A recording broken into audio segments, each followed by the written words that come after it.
வணக்கம். இந்த வீடியோவில் என்ன பார்க்க போகிறோன்னா ட்ரை சர்டிஃபிகேட் மூவகை சான்றிதழ்கள் அப்படின்னு சொல்லக்கூடிய வருமானம், இருப்பிடம், சாதி சான்றிதழ் எப்படி அப்ளை பண்ணுறதுன்னு பார்க்கலாம். இது வந்து பார்த்திங்கன்னா ஒவ்வொரு மாணவர்களுக்கும் ஸ்கூல் முடிச்சுட்டு காலேஜ் போகிறப்ப எல்லா மாணவர்களுக்குமே இந்த 3 சர்டிஃபிகேட் தேவைப்படும் அவங்களோட ஸ்டடீஸ்க்காக. இந்த சர்டிஃபிகேட் அப்ளை பண்ணுறது பார்த்திங்கன்னா 3த்துக்கும் சேம் ப்ரொசீஜர் தான். கடைசியில் அந்த ஒரு அப்ளிகேஷன் ஃபில்லிங்கும் டாக்குமெண்ட் அப்லோடிங் மட்டும் கொஞ்சம் டிஃப்ரெண்ட்டாக இருக்கும். அதை மட்டும் காட்டுறேன். இப்போ இந்த ஸ்டெப்ஸ் பார்த்திங்கன்னா 3த்துக்குமே tnEsevai.tn.go.in இதில் லாகின் பண்ணிவிட்டு சர்வீசஸில் ரெவன்யூ டிபார்ட்மெண்ட் அப்படின்றத சூஸ் பண்ணிக்கணும். சூஸ் பண்ணிங்கன்னா அந்த 3 சர்டிஃபிகேட் உங்களுக்கு காட்டும். இதில் எந்த சர்டிஃபிகேட் அப்ளை பண்ணணுமோ அந்த சர்டிஃபிகேட்டோட லிங்க்கை கிளிக் பண்ணிக்கோங்க. கிளிக் பண்ணிங்கன்னா உங்களுக்கு அந்த ரெஜிஸ்டர் கேன் சர்ச் அப்படின்னு 2 பட்டன் வரும். இது ஏற்கனவே கேன் ஐடி கிரியேட் பண்ணியிருந்தால் உங்களோட name, mobile number, Aadhaar number அந்த மாதிரி விவரங்களை டைப் பண்ணி சர்ச் பண்ணி எடுத்துக்கலாம். புதுசாக கேன் கிரியேட் பண்ணால் ரெஜிஸ்டர் கேன் பட்டனை கிளிக் பண்ணி புதுசாக கேன் ரெஜிஸ்ட்ரேஷன் பண்ணிக்கலாம். பண்ணிவிட்டு அந்த கேன் சர்ச் பண்ணி எடுத்த பின்னாடி ப்ரொசீட்ன்ற அந்த பட்டனை கிளிக் பண்ணுங்கள். இவங்களோட விவரங்கள் வந்து பெச்சாகி வரும். கேனில் இருக்கிற விவரங்கள் அது வந்து பெச்சாகி வரும். இது வந்து இது வரைக்கும் எல்லாமே காமன் தான். இதுக்கப்புறம்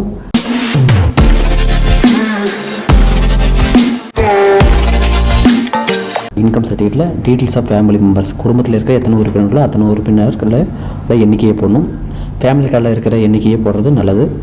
அப்புறம் அவங்களோட நேமு, பெயர், ஏஜ், அவங்களோட பாலினம், உறவுமுறை, அப்புறம் என்ன தொழில் பண்ணுறாங்க, இந்த டீட்டெயில்ஸை வந்து நீங்கள் வந்து ஒவ்வொருத்தருக்கும் தனித்தனியாக அப்லோட் பண்ணணும். ஒவ்வொருத்தரும் அக்ரிகல்ச்சர்லேருந்து என்ன வருமானம் வருது, சேலரிலேருந்து எவ்வளோ வருது, பிஸ்னஸ் பண்ணால் அதுலேருந்து எவ்வளோ வருது, அந்த மாதிரி எல்லாத்தையும் டிக் பண்ணி அவங்களுக்கான இன்கம்மை ஆட் பண்ணணும்.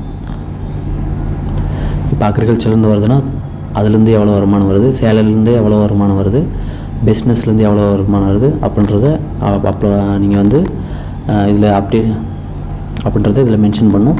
இதில் ஒவ்வொரு இதுக்கும் அதுக்கேற்ற டாக்குமெண்ட்டும் நீங்கள் அப்லோட் பண்ணணும். இப்போ பிஸ்னஸ்ன்னு போட்டிங்கன்னா அதுக்கான டாக்குமெண்ட்ஸை வைக்கணும். வாடகைன்னு போட்டிங்கன்னா அதுக்கான டாக்குமெண்ட்டை வைக்கணும். சப்போஸ் கூலினா நீங்கள் அதர்ஸில் போய்ட்டு அதுக்கான அமௌண்ட் மென்ஷன் பண்ணிவிட்டு கூலி அந்த மாதிரி மட்டும் டைப் பண்ணலாம்.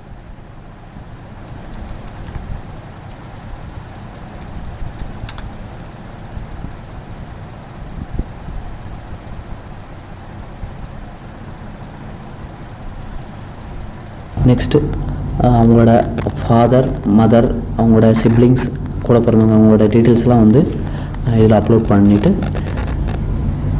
இப்போ மதர் அந்த மாதிரியெல்லாம் இருந்துச்சுன்னா அவங்க வந்து ஹவுஸ் ஹோல்டர்னு நீங்கள் மார்க் பண்ணணும். அதாவது குடும்பத்தில் இருப்பாங்க, அவங்க எந்த ஒரு வேலைக்கு போகாமல் குடும்பத்தை பார்த்துக்கிட்டு இருக்காங்கன்னா ஹவுஸ் ஹோல்டு டிபெண்டன்ட் போட்டுட்டிங்கன்னா, டிபெண்டன்ட் போட்டிங்கன்னாவே அவங்களுக்கு எந்த ஒரு வருமானம் இல்லை, மற்றவங்கள சார்ந்து இருக்கிறாங்கன்னு அர்த்தம். ஹவுஸ் ஹோல்டு டிபெண்டன்ட் போட்டிங்கன்னா வீட்டோட இருக்கிறாங்க அப்படின்னு அர்த்தம். இதுவே ஸ்டூடெண்ட் டிபெண்டன்ட்னா அவங்க வந்து படிச்சுட்டு சார்ந்து இருக்கிறாங்க அப்படின்னு அர்த்தம். இப்போ ஸ்டூடெண்ட்ஸ்லாம் பார்த்திங்கன்னா அவங்களுக்கு வருமானம் இருக்காது. அந்த மாதிரி இருக்கும்போது ஸ்டூடெண்ட் டிபெண்டன்ட் போடலாம். பெண்களாக இருந்தால் ஹவுஸ் ஹோல்டு டிபெண்டன்ட் போடலாம். இல்லை அவங்களும் வேலைக்கு போனால் அவங்க என்ன வேலைக்கு போகிறாங்க, கவர்மெண்ட், ப்ரைவேட்டுன்ற அந்த மாதிரி இதை வந்து உள்ளே அப்லோட் பண்ணணும். இல்லை முடிஞ்ச அளவு குடும்ப அட்டையில் இருக்கிற அனைத்து நபர்களையும் ஆட் பண்ணிடணும். எந்த ஒரு ஸ்பெல்லிங் மிஸ்டேக் இல்லாமல் அந்த அட்டையில் எப்படி இருக்கோ அப்படியே வந்து உள்ளே அப்லோட் பண்ணணும். அவங்களோட உறவுமுறையே வந்து உள்ளே அப்லோட் பண்ணுங்கள். யங்கர் பிரதர், எல்டர் பிரதர் அந்த மாதிரி டிஃப்ரென்ஸ் இருக்கும். யங்கர் பிரதர்னால் அதாவது தம்பி, எல்டர் பிரதர்னால் அண்ணன். அதே போல் எல்டர் சிஸ்டர்னால் அக்கா, யங்கர் சிஸ்டர்னால் தங்கை. அந்த கேட்டகரி ஞாபகத்தில் வச்சுக்கோங்க. அதுக்கேற்ற மாதிரி ரிலேஷன்ஷிப்பை சூஸ் பண்ணிவிட்டு நீங்கள் அப்லோட் பண்ணணும். நீங்கள் household dependent or student dependent போட்டிங்கன்னா ஆட்டோமேட்டிக்காக அந்த சோர்ஸ் ஆஃப் இன்கம் எல்லாமே டிசேபிள் ஆயிரும். அவங்களுக்கு இன்கமே எதுவும் போட முடியாது. ஏன்னா அவங்க எந்த ஒரு வேலையில் இல்லைன்னு தான் நீங்கள் அந்த டிபெண்டன்ற வார்த்தையை போடுறீங்க. அப்படி போட்டிங்கன்னா நீங்கள் வந்து அவங்களுக்கு அந்த ஆட்டோமேட்டிக்காக எல்லாமே டிசேபிள் ஆயிரும். அந்த அக்ரிகல்ச்சர், சேலரி அப்படின்ற ஆப்ஷன்ஸ் எல்லாம் டிசேபிள் ஆயிரும். நெக்ஸ்ட்டு அதில் எத்தனை உறுப்பினர்கள் போடணும் அத்தனை பேரை ஆட் பண்ணணும். ஆட் பண்ணிவிட்டு இப்போ அந்த விண்ணப்பதாரரையும் இதில் ஆட் பண்ணணும். அவங்களுக்கு என்ன பண்ணணும்னா ரிலேஷன்ஷிப்பில் செல்ஃப்னு மார்க் பண்ணணும். கம்பல்சரியாக அந்த செல்ஃப், அதாவது அப்ளிகண்ட்டோட விவரத்தை இதில் ஆட் பண்ணணும். அது செல்ஃப்னு நீங்கள் சூஸ் பண்ணி ஆட் பண்ணணும். அந்த செல்ஃப் இல்லைன்னா உங்களை வந்து அப்ளிகேஷன் அப்ளை பண்ணவே விடாது. அதனால் அந்த ரிலேஷன்ஷிப்பில் செல்ஃப்னு அந்த அப்ளிகண்ட் விவரத்தையும் நீங்கள் ஆட் பண்ணணும். இந்த செல்ஃப்ன்றதை போட்டிங்கன்னா தான் உங்களை வந்து அப்ளிகேஷன் அப்ளை பண்ணவே விடும். நெக்ஸ்ட்டு அது ஆட்டோமேட்டிக்காக வந்து மந்த்லி இன்கம் தான் நீங்கள் டைப் பண்ணுவீங்க. ஆட்டோமேட்டிக்காக ஆனுவல் இன்கம் அதுவே கால்குலேட் ஆயிரும். நீங்கள் அந்த டேபிளில் மட்டும் ஆட் பண்ணிவிட்டு ஃபைனலாக சப்மிட் பண்ணுங்கள். விண்ணப்பத்தை பூர்த்தி செஞ்ச பின்னாடி அதுக்கான டாக்குமெண்ட்ஸ் அப்லோட் பண்ணணும். இதில் பார்த்தீங்கன்னா உங்களோட அப்ளிகண்ட் ஃபோட்டோ கேட்குது. விண்ணப்பதாரோட புகைப்படத்தை அப்லோட் பண்ணணும். ஏதாவது ஒரு எனி அட்ரஸ் ப்ரூஃப் உள்ள அப்லோட் பண்ணுற மாதிரி இருக்கும். Next TIN number and trade father name அப்படின்னு இருக்கு பாருங்கள். இது என்னென்னா பிஸ்னஸில் அவங்களுக்கு வருமானம் வருதுன்னு போட்டிருந்தா இந்த டாக்குமெண்ட் அப்லோட் பண்ணுற ஆப்ஷன்ஸ் வரும். அக்ரிகல்ச்சர்லேருந்து வருதுன்னு போட்டிருந்தா அதோட லேண்ட் ஹோல்டிங் அந்த ஆப்ஷன்ஸ் வரும். அதில் சிட்டா அந்த மாதிரி அப்லோட் பண்ணணும். சேலரி மூலிமா வருமானம் வருதுன்னு போட்டிருந்தீங்கன்னா சேலரி சர்டிஃபிகேட் அப்லோட் பண்ணணும். அப்புறம் வாடகை மூலிமா உங்களுக்கு வருமானம் வருதுன்னு போட்டிருந்தீங்கன்னா அந்த வீட்டோட டீட்டெயில்ஸை வந்து அந்த வீட்டுக்கான டாக்குமெண்ட்ஸை வந்து நீங்கள் வந்து உள்ளே அப்லோட் பண்ணணும். நெக்ஸ்ட்டு குடும்ப அட்டையை அப்லோட் பண்ணிவிட்டு டிக்ளரேஷன் ஃபார்ம் இதிலே வரும். அதை டவுன்லோட் பண்ணி பிரிண்ட் பண்ணி நீங்கள் இதில் அப்லோட் பண்ணிடலாம். டாக்குமெண்ட் சைஸ் எல்லாம் பார்த்தீங்கன்னா 200 KB. எல்லா டாக்குமெண்ட்டுமே 200 KB. ஃபோட்டோ மட்டும் 50 KBக்குள்ளே ஸ்கேன் பண்ணி வச்சுக்கணும். ஃபோட்டோ பார்த்தீங்கன்னா எல்லாமே 250 பிக்சலுக்கு கீழே இருக்கணும். ஹைட் அண்ட் வித் இது ரெண்டும் 250 பெலோ இருக்கணும். 250 பிக்சலுக்கு பெலோ இருக்கணும். அது மட்டும் பார்த்துக்குங்க.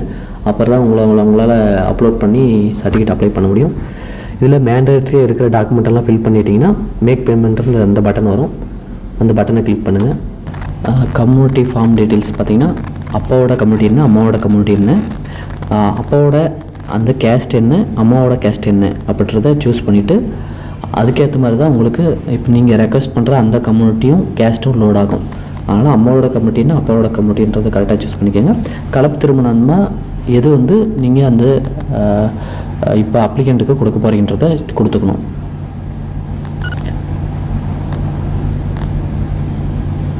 அப்புறம் இன்னொரு ஆப்ஷனுக்கு இருக்குது பாருங்கள். Whether any of the applicant family members possesses permanent online certificate issued by competent revenue authority அப்படின்னு இருக்கும். அது என்னென்னா குடும்பத்தில் யாருன்னா ஒருத்தர் அந்த ஆன்லைன் சர்டிஃபிகேட் இருந்தால் டைரெக்டாக வந்து வெரிஃபிகேஷனே பண்ண தேவையில்ல, டேட்டா இஷ்யூ பண்ணலாம். அதனால் வந்து எஸ்ன்னு கொடுக்கணும். எஸ்ன்னு கொடுத்தீங்கன்னா டைரெக்டாக ஜோனல் ஏடிக்கு சென்ட் ஆயிரும். நோன்னு கொடுத்தீங்கன்னா விஓக்கு சென்ட் ஆகும். டாக்குமெண்ட் அப்லோட் அந்த பேஜ் போகும். அதில் பார்த்தீங்கன்னா உங்களுக்கு photo, any address proof, community proof, urban declaration form இது நாலும் கேட்குது.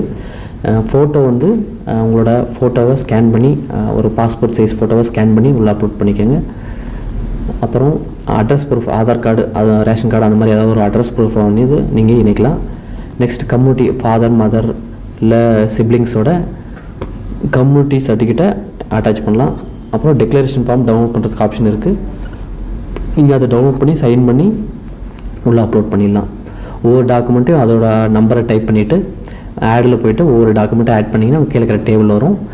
இதில் இருக்கிற மேண்டேட்ரி டாக்குமெண்ட் எல்லாமே இதில் இருக்கிறது 4மே மேண்டேட்ரி டாக்குமெண்ட்டாக இது 4மே ஃபில் பண்ண பின்னாடி மேக் பேமெண்ட் ஆப்ஷன் உங்களுக்கு வரும். நேட்டிவிட்டி சர்டிஃபிகேட் இருந்தால் nativity by birth, nativity by residence அப்படின்ற அந்த ஆப்ஷன் இருக்கும். நேட்டிவிட்டி பை பர்த்னா அவங்க பிறந்ததுலேருந்தே அந்த இடத்துல தான் இருக்காங்க அப்படின்னா நேட்டிவிட்டி பை பர்த்து. இல்லை பிறந்தது வேறு இடம், இந்த இடத்துல ரொம்ப நாளாக வாழ்ந்துட்டு வராங்க அப்படின்னா நேட்டிவிட்டி பை ரெசிடென்ட் அப்படின்றத சூஸ் பண்ணிக்கோங்க. அதை சூஸ் பண்ணிவிட்டு கடைசியாக சப்மிட் இருக்கும், அதை கொடுத்த போதும். கம்யூனிட்டி இன்கம் மாதிரி நீங்கள் டீட்டெயில்ஸ் எதுவும் ஃபில் பண்ண தேவையில்ல. அந்த nativity by birth, nativity by residence அதை மட்டும் சூஸ் பண்ணிவிட்டு கடைசியாக சப்மிட் கொடுத்துருங்க. அப்ளிகேஷன் வந்து டாக்குமெண்ட் அப்லோட் பண்ணுற பேஜ் போயிடும். டாக்குமெண்ட் அப்லோட் பேஜில் அப்ளிகண்ட்டோட ஃபோட்டோ, அட்ரஸ் ப்ரூஃப், குடும்ப அட்டை அந்த மாதிரி ஏதாவது ஒரு அட்ரஸ் ப்ரூஃப், அப்புறம் பர்த் சர்டிஃபிகேட் இருந்தால் பர்த் சர்டிஃபிகேட் அப்லோட் பண்ணணும். டிக்ளரேஷன் ஃபார்ம் டவுன் பண்ணி நீங்கள் பிரிண்ட் பண்ணி கையெழுத்து போட்டுட்டு அதை ஸ்கேன் பண்ணி அப்லோட் பண்ணிக்கலாம். இது 4மே மேண்டேட்ரி. இது எல்லாமே அப்லோட் பண்ணிவிட்டு மேக் பேமெண்ட் பட்டன் எனேபிள் ஆகும். அந்த பட்டனை கிளிக் பண்ணி இதெல்லாம் கம்ப்ளீட் பண்ண பின்னாடி பேமெண்ட் எல்லாத்துக்குமே சேம் ப்ரொசீஜர் தான். பேமெண்ட் பண்ணிடுங்க. உங்கள் சர்டிஃபிகேட் அப்ளை ஆகிட்டு உங்களுக்கான அக்னாலஜ்மெண்ட் ஃபார்ம் ஜென்ரேட் ஆகும். அந்த ஃபார்ம் வச்சு நீங்கள் ஸ்டேட்டஸ் செக் பண்ணி பார்த்துக்கலாம். ஸ்டேட்டஸ் செக் பண்ணி பார்த்துட்டு உங்கள் சர்டிஃபிகேட் அப்ரூவ் ஆயிடுச்சுன்னா நீங்களே ஆன்லைனில் சர்டிஃபிகேட் டவுன்லோட் பண்ணி பிரிண்ட் எடுத்துக்கலாம்.